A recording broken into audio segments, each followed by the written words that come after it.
about today is ecology, specifically population ecology. And so far in this class, we have spent a great deal of time and energy investigating genetics, how genes are inherited, what passes down genetic variation, how does new genetic variation arise. And we spent a lot of time devoted to the study of evolution, both how different types of selection work and affect genetic variation, and also patterns of evolutionary relationships among organisms. This is the last lecture cycle in the class, first of all, so no lecture next Tuesday, just sleep in. For this last lecture cycle, we'll be dealing with ecology. That is how organisms interact with their environment, both members of the same species and other members of other species or non-living components of the environment even. So today is population ecology. What makes populations grow in size? What makes them accelerate their growth? What makes their growth slow down? What makes growth become negative and populations might shrink in size? First thing you need to know about population ecology is, what do we mean by a population? Just a collection of individuals of the same species. So there could be a population of bees, a population of barnacles, a population of ostriches, of sardines, and populations of humans. So starting off, I guess, with our own species, this map here sort of illustrates historically the expansion of the human geographic range. So you probably remember that our ancestors had their evolutionary origins in Africa. Specifically, it was sort of Eastern Africa on one side of the Great Rift Valley, where the speciation event with the population that eventually became chimpanzees occurred. So somewhere around here. And that speciation event happened, several million years ago. Chimpanzees and bonobos have remained in this restricted geographical range. They have stayed in Africa. But our ancestors, a few 100,000 years ago, began traveling all around. Some of them stayed in East Africa, sure, but others moved to other parts of the continent. And others moved right out of the continent of Africa and began moving throughout different parts of the world, into Europe and Asia, and eventually into North and South America and into Polynesia here. So we have had a massive expansion of our geographic range. Humans now occupy much more of the world's surface than we did 5 million years ago when this first speciation event happened. And this map just shows population density of humans in different parts of the world. So density is the population size, the number of individuals per unit area. And you can see that there's a lot of variation. There are parts of the world that are still support very, very low human populations. So way up here towards the poles, for example, and in desert parts of the world, there's very few humans per unit area. And there are other places in the world that have a much higher population density. So population density, another term to familiarize yourself with as we learn population ecology. Just as an aside, I often sort of roll my eyes at your textbook, but I think one thing the textbook does really well is to explain ecology and population ecology. So you'll notice a lot of overlap with today's lecture and the reading outcomes from the pre-reading you did. Because I think the textbook does a good job of explaining population ecology and things that make a population grow faster, I'll probably move pretty quickly through this stuff, assuming that everyone has done the reading or can do the reading right after today's lecture. If you run into problems, if something seems really unclear, then feel free to raise your hand and I can slow down a bit. So population density. Human population size has changed throughout history, and human population size now is higher than it has ever been. We passed the 8 billion mark, billion with a B, about 3 years ago, and that was sort of a notable equation. And human population size continues to grow, and if we estimate human population sizes all the way back in time from the speciation event with chimpanzees and bonobos, all through prehistoric times, through the medieval period, through till now, you'll see that this is the approximate shape of the human growth curve. So worldwide, if we consider not just a single population of humans living in London, but all the humans alive in the entire world, it's grown and it seems to be picking up speed. The shape of this human growth curve seems to, it kind of approximates the letter J. Starts off growing at a fairly slow rate, and then it has really started accelerating.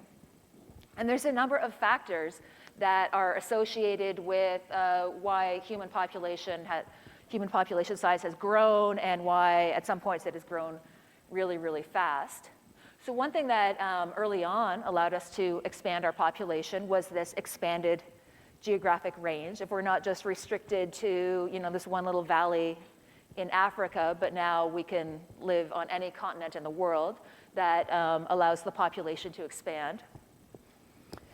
The development of agriculture, starting about 10,000 years ago, was another thing that really allowed human population sizes to increase. And the reason for this is because all other things being equal, you can feed more people, you can support more people if you use agriculture. That is, you cultivate your own crops, or you have domestic animals that you use for food sources.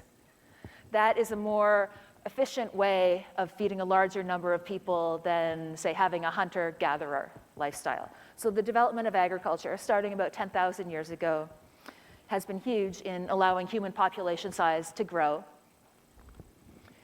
And human population size grew and grew and grew for thousands of years. We do see a little downturn here in about the 1300s associated with an outbreak of infectious disease. So the bubonic plague, also called the Black Death, was responsible for the human population really decreasing at this point in time. But since then, human populations again began recovering.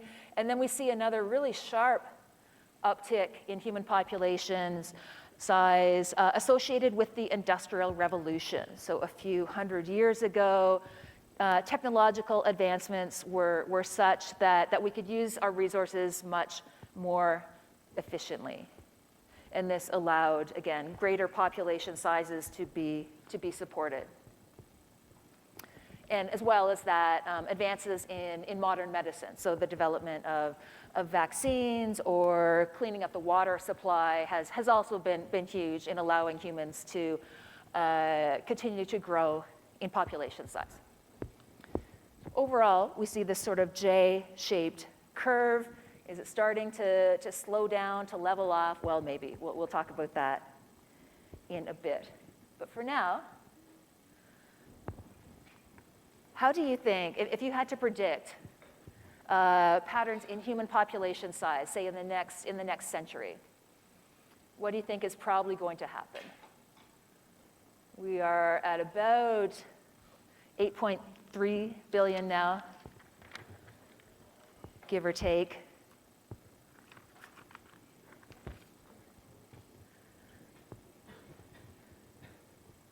Human population size over the last several thousand years has been not only growing, but growing at an accelerating rate.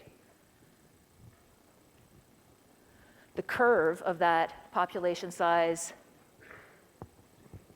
has been not just positive, but actually increasing, getting steeper and steeper. Is that going to keep going For the next century? Is it going to level off? Is it going to crash? Okay, let's see what the class thinks. Okay, so most people, most people think that either B or D. So human population size is likely to continue increasing for a little while longer, and then either just sort of like hit some plateau, some upper limit, or maybe gradually decrease after that. Yeah, this is where I should go in and like highlight one of these bars and say, this group of people got it right. I actually don't know, and nobody knows. So for humans, the way our population size will change in the future is actually a matter of some uncertainty. But I can show you what our population size is doing now. Yeah, here we go. Okay, so there's actually like a worldometer, and you can track in real time the current size of the human population. And you'll notice that this thing also has like how many people have been born today or born this year, and this is ticking up. And there's also the number of people that have died today, or the number of people that have died this year since January 1st, and that is ticking up. This number of deaths is lower than the number of births. And so this is why, on balance, the world population size of humans is continuing to increase. Okay. So, yes. Yeah, right now our population is approximately 8.3 billion. That's substantially higher than it was last year, the last time I gave this lecture. So we can ask how much more the human population will grow, and I don't know. I can't answer that, but what we can expect to get out of today's lecture is how we can design mathematical models to predict how fast different populations will grow, humans or non-humans. And we'll talk about some of the factors that affect population size and why some populations can grow faster than other populations. And on Thursday, for the last lecture of the course, we can examine this thing here. What effect are humans having on the population sizes of other species that we share the planet with? But we won't get that far today. Okay, so what is a population growth model? It is just a mathematical equation that we can use. We can use it to describe how population sizes have changed in the past. And we can use it to predict how population sizes will change in the future. And so anytime we are trying to describe population growth, there's a couple really important pieces of information we need. So how fast are new individuals being added to the population? We generally call this the birth rate. Although keep in mind, if we're dealing with just a single population, bless you, the other way that individuals can be added to the population by being born, but individuals can also be added to a population by immigrating. Okay, so somebody comes to Canada from somewhere else and the population increases, even though nobody has actually been born in that. We also need to know how fast individuals are leaving the population.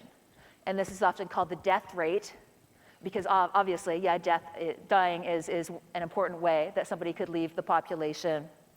However, sometimes we have individuals emigrating from the population, leaving Canada and going to somewhere else. That is also a way for the population to lose individuals. But for both the birth rate and the death rate, it's usually useful to quantify these, not just how many births this year, how many deaths this year, but how many births per capita per unit time. That is, in any given year, is like 1% of the population reproducing? Is 10% of the population reproducing? Or is everybody having an offspring in a given year? The per capita birth rate. So the total number of births divided by how many individuals are in the population. And that we often refer to as little b. And likewise, the per capita death rate is the total number of deaths for the population divided by the population size. What's the likelihood that an individual in this population is going to die in this unit of time? And so for any population, we can calculate, if we know how fast individuals are being added to the population per capita, and we know how fast individuals are leaving the population per capita, we can combine those things, subtract D from B, and that will give us the rate at which the population is growing, the per capita growth rate. And we call this little r. So yeah, it's expressed as the number of births per unit time, generally per year, minus the number of deaths per unit time, again, divided by the population size. So it is the per capita growth rate. And in the case of humans, you saw the number of births per year on that website and the number of deaths per year. And you can do the math and figure, okay, and there's like 8-point-something billion humans. The current value of R, the per capita growth rate for humans right now is about 0.0085 per year, or 0.85%. That is the rate at which the human population is currently growing.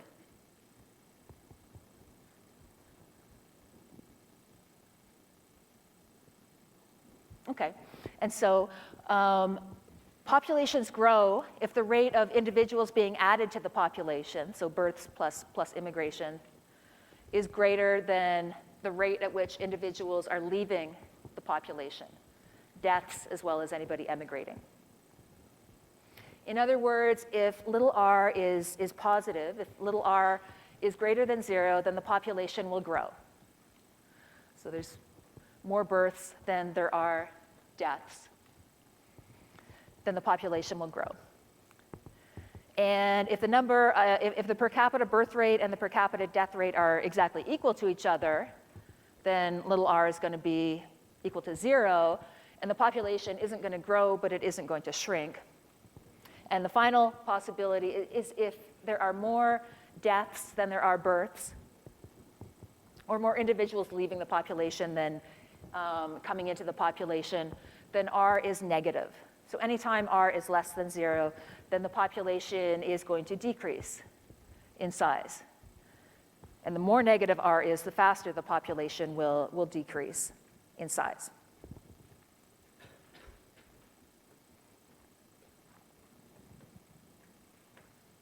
Okay, so on the face of it, the way in which the human population has been growing and the way in which many populations, at least some of the time, seem to grow, has the shape of this J-shaped curve.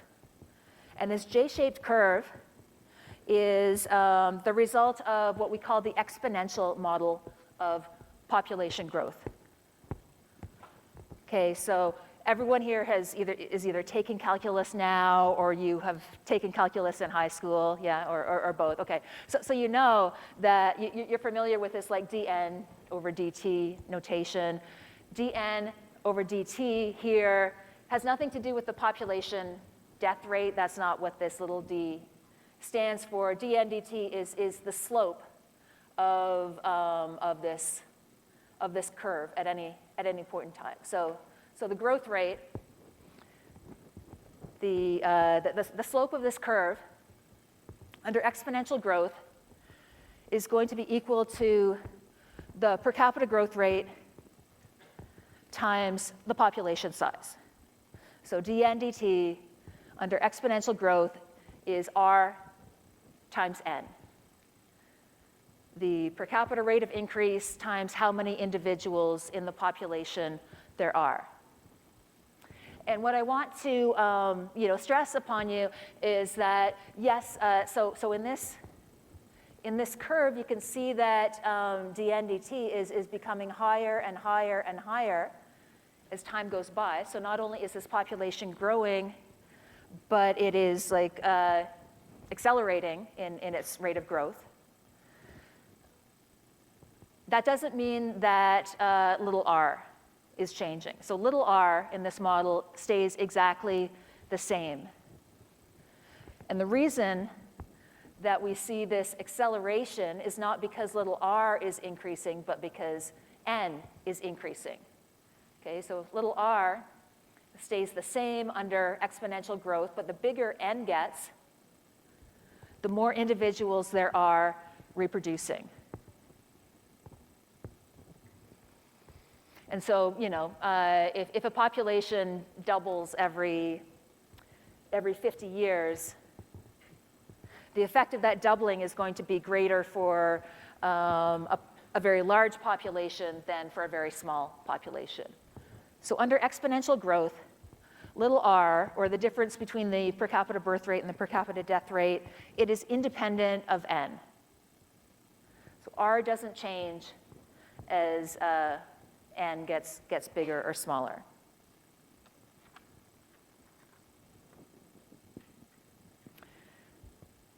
And the conditions under which we would expect to see exponential growth are conditions of unlimited resources. So in other words, it might be sort of naive to expect populations to continue to grow exponentially forever and ever. It's not really sustainable. Like eventually, probably any population will run out of resources. But during the point where resources are essentially unlimited, the difference between the birth rate and the death rate, so the per capita growth rate, R, is the maximum possible value for that type of organism. Different types of organism will have different values of Rmax. But if resources are pretty much unlimited, then the population is going to grow as fast as it possibly can, and the only thing that constrains population size is how many individuals there are to grow the population. And so if we take this value of R that we currently see for the human population of 0.0085, and we multiply R by n, then we can predict that within the next year, the human population size that's currently, 8.26 billion, this time next year, it will have an extra 70-ish million people added on to that under exponential growth. Oh yeah, and as I said, Rmax is not the same for every population. So for humans, or at least humans right now, our Rmax is much lower than, say, the Rmax of unicellular organisms or bacteria. And perhaps not surprisingly, hopefully this is fairly clear and intuitive, the longer generation times that something has, the lower its intrinsic rate of increase, the lower its Rmax. This hopefully just makes sense, because something like a bacteria that can reproduce itself in like 20 minutes is obviously going to be capable of faster population growth, that, assuming conditions aren't limiting, than something like a human or a cicada that needs like 17 or 18 or 20 years to reproduce itself. So we see this negative relationship between generation time and Rmax, or the rate at which populations can grow under ideal conditions. Okay, so I've already hinted that perhaps it's not realistic to expect that every population can experience exponential growth all of the time. Often population size grow to the point where individuals do start running out of resources. And this has been expressed in the idea that for most populations, for any population really, there is some maximum number of individuals that any given environment can support. There's only so much resources on the planet for, I don't know how many humans, maybe like 15 billion humans or 10 billion humans. There's got to be some maximum number of individuals that can be supported in a given environment. And this sort of theoretical maximum is called the carrying capacity, denoted by capital K. And so in this line here, in this graph here, there's some maximum population size, and so this black horizontal line represents the carrying capacity for the population. And so this red line here, so the blue line shows a population under exponential growth, and resources aren't limiting, and the population just keeps on accelerating and accelerating and accelerating. The red line shows the predicted growth rate of the population under logistic growth. So the logistic model is an alternative to the exponential model. And you'll notice that early on, if population sizes are very low, there's very little difference between this blue exponential line curve and the red logistic curve. But the closer the population comes to its carrying capacity, the greater the population size gets, the more growth slows down under logistic growth. Now, what's the carrying capacity of the environment? Again, it's going to certainly differ across species, but the carrying capacity could be different in different environments, for example. So maybe a population of foxes in a forest might have a much higher carrying capacity than a population of foxes in a desert. It can change across habitats. It can change over time if the environment becomes better or worse. But the idea is, under logistic population growth, there is some theoretical maximum carrying capacity. And whereas in exponential growth, the per capita growth rate doesn't change as n gets bigger. Under logistic growth, little r decreases as n increases. That is, little r, the difference between the per capita birth rate and the per capita death rate, is going to be less than the theoretical maximum, than R max, as the population starts to approach its carrying capacity. So more formally then, what's the shape of this logistic curve at any value of n, or at any point in time? Well, it's going to be similar to the exponential version. It's still going to be r times n, except that the closer n comes to k, the closer the population comes to its carrying capacity, the more r drops below r max. So we can model it like this. So we've still got dn over dt is r times n, but now we have this term here. We are going to adjust R max for how close the population is to k. So you can imagine, let's see, got a little,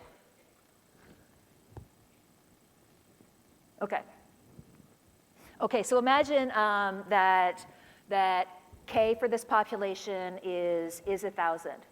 Now when the population size is very low, if n is like basically essentially 0, then this term, k minus n over k, is basically 1.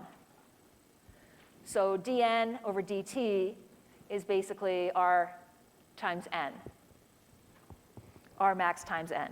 So when the population size is way below the carrying capacity, then logistic growth looks just like exponential growth, or very similar.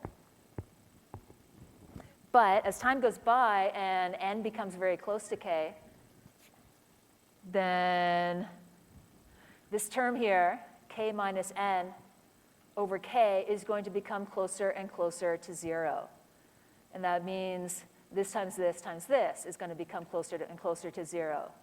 So once n is equal to k, once the population hits its carrying capacity, then the slope of that population growth curve, dn over dt, is going to be 0.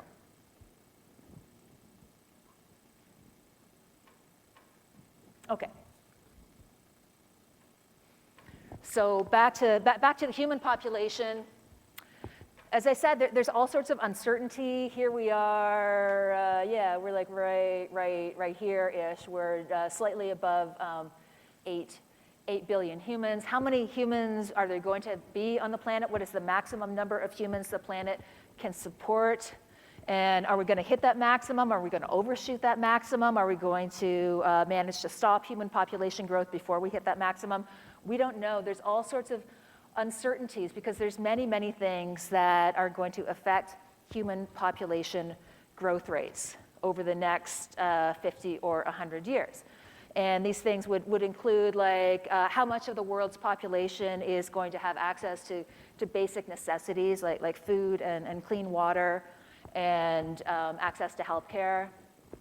It's also going to include how much of the world's population is going to have access to education and specifically to family planning or the use of contraceptives. There's also big uncertainties around the world economy. There's cultural factors that can affect the uptake of contraceptive use or political factors that might affect the accessibility of, say, food or healthcare to different populations. And climate change, of course, is a huge disruptor and uncertain factor in here as well. So yeah, anywhere in this blue zone is basically where people think humans might end up, say, 75 or 100 years from now. Maybe we'll hit a high point and then start leveling off. Maybe we will continue to grow, but just start to slow down. We don't really know. So the rate at which a population grows, not just a human population, but any population, can be affected by a number of things, including the environment that the population is in. And so environmental factors that might affect population size fall into two groups. We often classify them as density-dependent or density-independent factors that could affect population size. And as the name suggests, a density-dependent factor that affects population size is something that has a stronger effect on a larger population or a population with a greater density of individuals. And we can contrast that with density-independent factors. So maybe something is just going to kill off half of the individuals in a population, regardless of whether it's a big population or a small population. The effect of density-independent factors on a population or an individual has nothing to do with population density. So to give you some examples, one of the main density-dependent factors that can regulate population size is competition between individuals in the same species.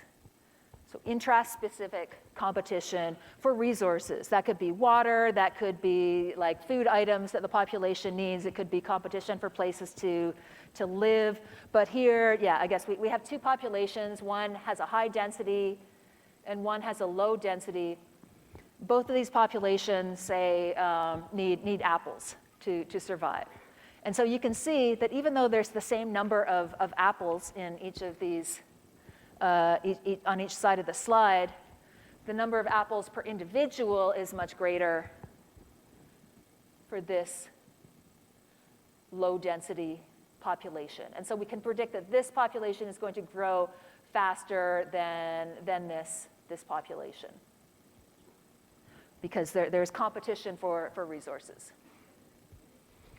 And likewise, we could have individuals can also compete for space. So space is also a resource, and it's well known that if you plant plants at like too high a density, then they are going to not be as good at growing and not be able to produce as many seeds than if you had spaced the plants out. So here's just a plot of density, how tightly you pack in, I don't know, your flowers in your flower pot. And then along this axis, you can see that individuals that have lots of space have more seeds per plant. Maybe they grow better. They produce more flowers, and each flower produces more seeds. Whereas by this point, when they're super densely packed, they might be competing for water, soil moisture. They might be competing for soil nutrients. They might be competing for access to sunlight. So interspecific competition. And this, by the way, is an important principle in agriculture, because you might naively think that the best way to maximize, say, your crop of corn, if you have an area like the size of this room to plant your plants in, you might think that the best thing to do is just to plant as many plants as you possibly can to really squish them in there to maximize your value of N. But actually, it turns out that there's actually instead some sort of intermediate sweet spot. So if plants are packed in too dense a matter, each one will be not very productive. And if the density is too low, then every individual plant can grow really well, but there's only a few of them. So the optimal planting density is often right in the middle here. Again, this is all having to do with intraspecific competition for resources. The population growth or productivity is proportional to its density.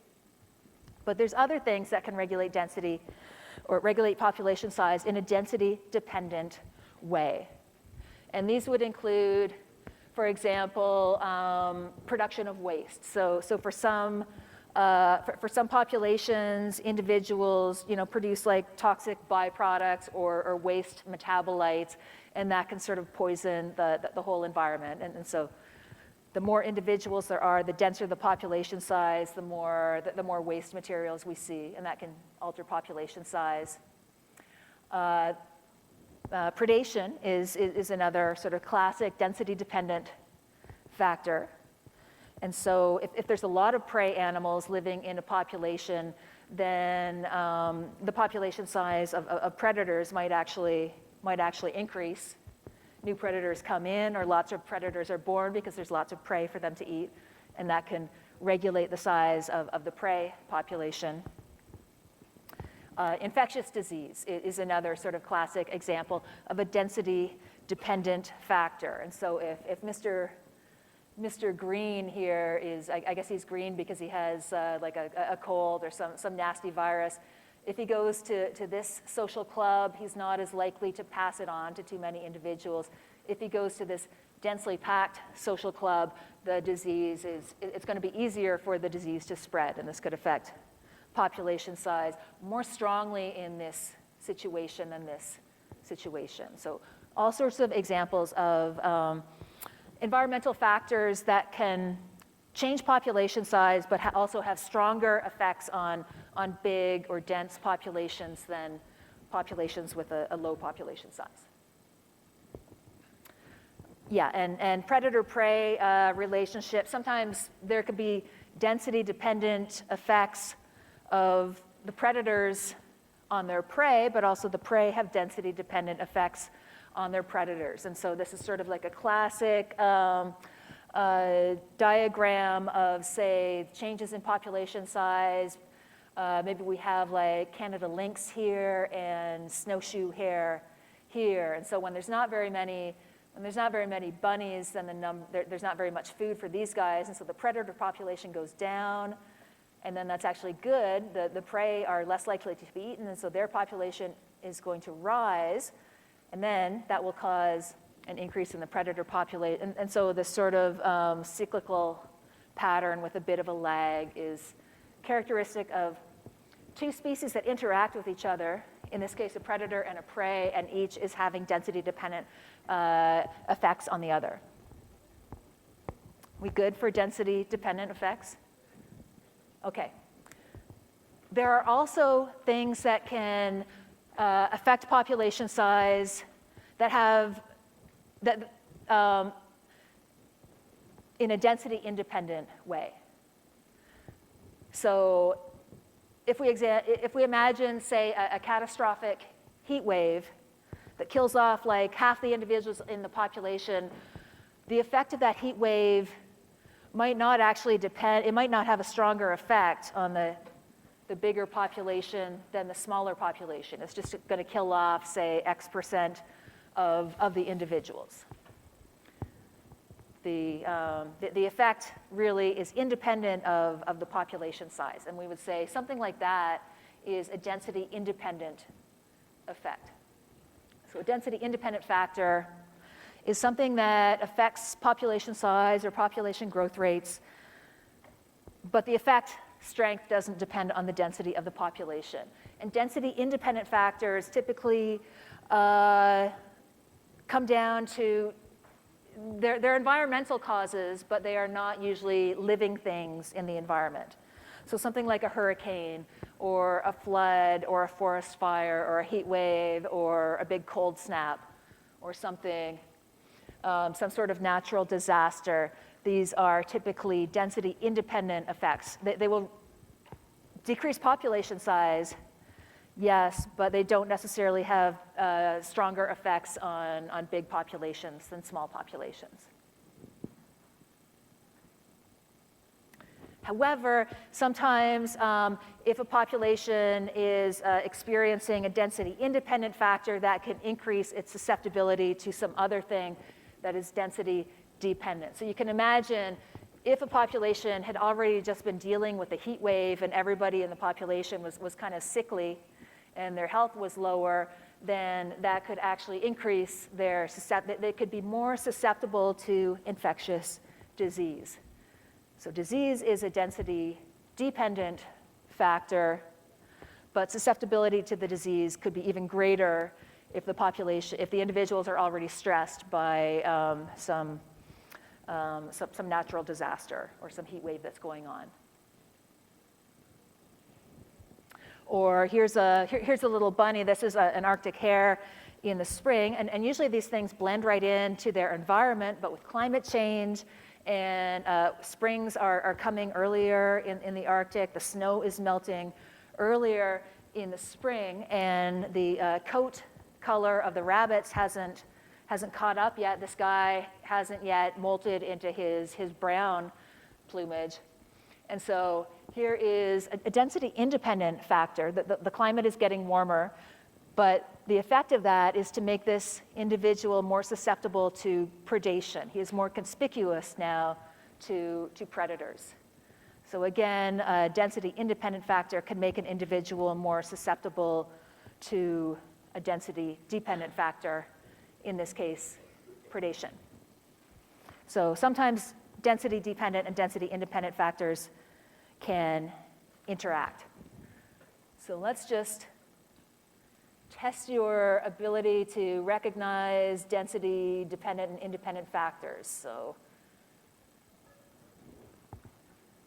out of these 5 situations, I would say only one of them refers to a density independent factor.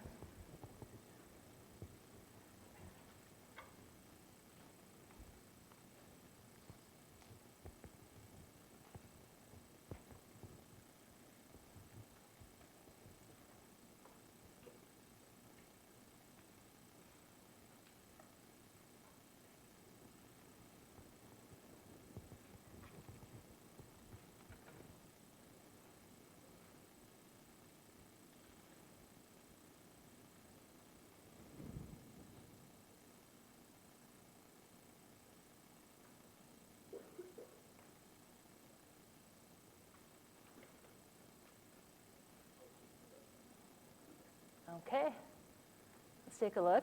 Nice, yeah, you guys, okay, that's great. Good job, yeah. C here, this would be density independent. It's an abiotic aspect of the environment. It's just, it got too cold. And it wouldn't have saved these cherry trees if there were fewer of them or more of them. It's just a late freeze in spring. It's density independent. whereas A seems to refer to intraspecific competition, B has to do with predation, D has to do with infectious disease, E has to do with production of toxins or byproducts. All of A, B, D, and E are density-dependent factors that could cause a population to decrease in size. Good. Okay, so yeah, the environment can affect rates of population growth and ultimately population size. And environmental effects can be density dependent or they can be density independent, and you guys totally get the distinction between them. And keep in mind that these two things can sometimes interact with each other in the ways that we just discussed. But there's also other characteristics of a population might make one population able to grow faster than another, or one population might be more susceptible to growing slower than another. So besides these density-dependent and density-independent environmental factors, there's also like intrinsic factors, something about the biology of the species or the biology of the particular population that can affect rates of population growth. And so one of the most important ones is the potential reproductive output, which we often call fecundity. That is a huge predictor of how fast a population can grow, at least under ideal conditions. And different populations, different species have different fecundities. So it's affected by, for example, the age at reproductive maturity. So humans, for example, might be like in our mid-teens at least before we are capable of reproducing, whereas something like a mouse can maybe reproduce when it's like 6 weeks old. So populations differ in that. Likewise, how many years, how long can an individual go on reproducing once they have reached sexual maturity? Populations differ in that. There are some long-lived species, some much shorter-lived species. Organisms vary in the number of offspring that they produce per reproductive event. So there are species that can produce like hundreds or thousands of eggs, potential offspring at a time. And there's other species like humans that usually produce just one offspring at a time, and all sorts of variation in between. The number of reproductive events, like how often does an individual attempt to reproduce in their lifetime? Humans, it might be like several times. An individual human might reproduce 2 times or 3 times or 4 or 5 times. But for something like a salmon, the individual might reproduce only once. Now they might have hundreds of babies, but they're just having one single reproductive event.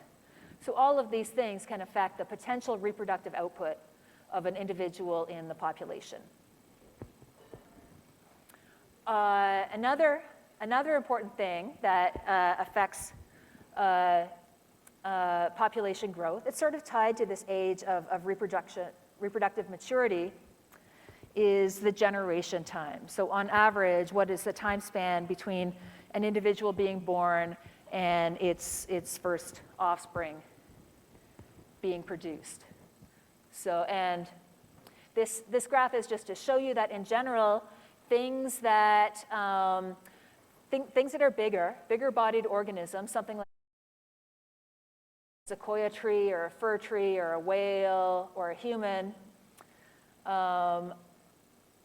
have longer generation times than things that are very small, like a bacterium or a single-celled eukaryote or maybe an insect. So there's this positive relationship between generation time and body length. It takes a long time to grow a big-bodied organism. And importantly, for things like humans and some of these things, there's a long period of time where an individual might be pre-reproductive. And that's going to affect the age structure of the population, and we'll pick up there on Thursday. Thanks.